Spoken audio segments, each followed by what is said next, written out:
This is Mike Cronin, Artifacts. Take one. Second.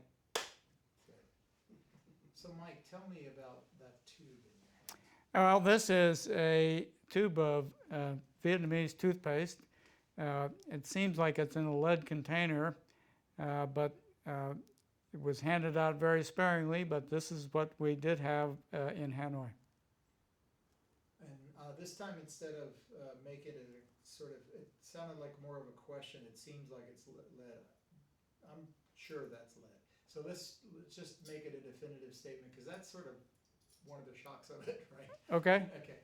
So going again, you good, Ken? Yes, sir. Here we go. Ready and action. And is he holding it in a good place? Yeah, it's white against white because of the shirt.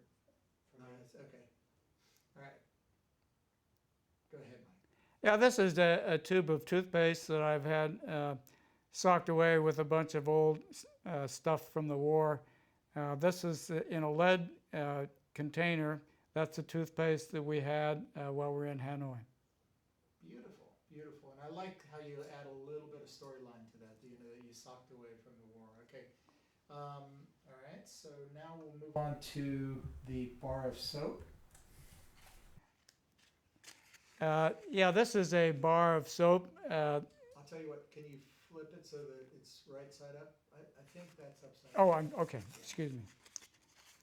Yeah, this is a bar of Vietnamese soap. It was given to me on the last day before I left Hanoi. We did have some soap in Hanoi, but it never came in a package. It was just handed out. Okay. While you're there, I'm just gonna seeing, go. I'm seeing your wife outside, reflected in the glass. So let's do that take again. Okay. All right, that's really nice though, Mike. Okay, yeah, this is a bar soap in a package given to me on my last day in Hanoi. We did have soap while we were prisoners in Hanoi, but never came in a package. It was just handed out as a lump. I'm going to punch in on it, Patrick, real quick. Great. And then when Kent's done, I'll have you pull it out, because Got it's it. actually really soft soap, and remark about that. Did you cut, sir? No. I'm still rolling. Yeah, go ahead. And here is actually the soap. And this is much nicer than what we actually used while we were in prison. I'm going to punch in. Okay.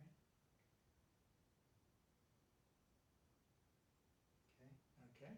And let's move on to what else we have there. The cigarettes. Yes.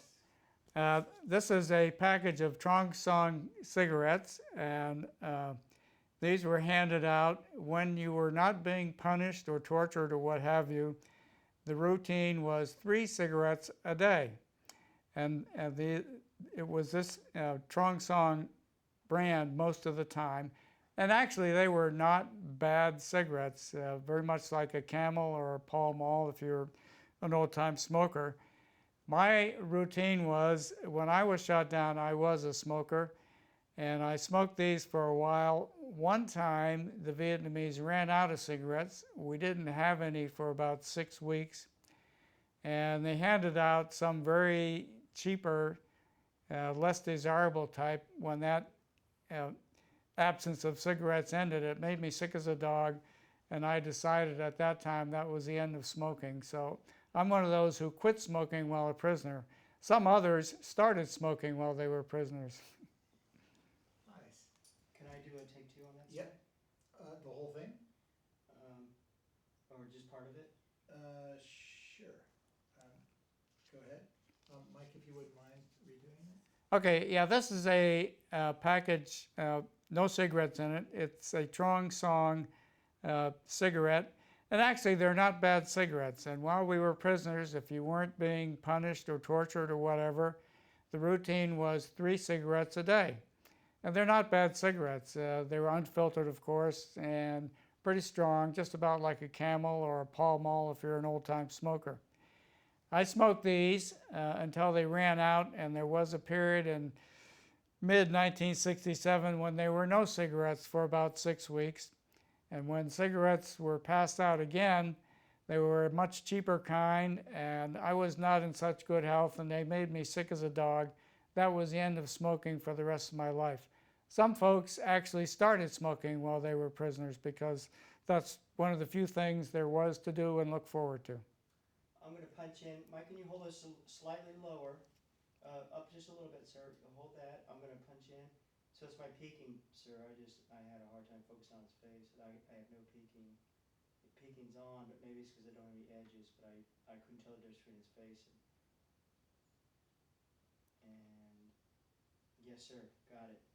Still rolling. And these cigarettes were a source of a scam, that one of the few scams that we could operate against the Vietnamese. When the Vietnamese came to the cells to hand out cigarettes, as far as they knew, everybody smoked. So some people got a few extra cigarettes because a lot of us didn't smoke. Very nice, Mike. Okay. Let's talk about this mosquito netting.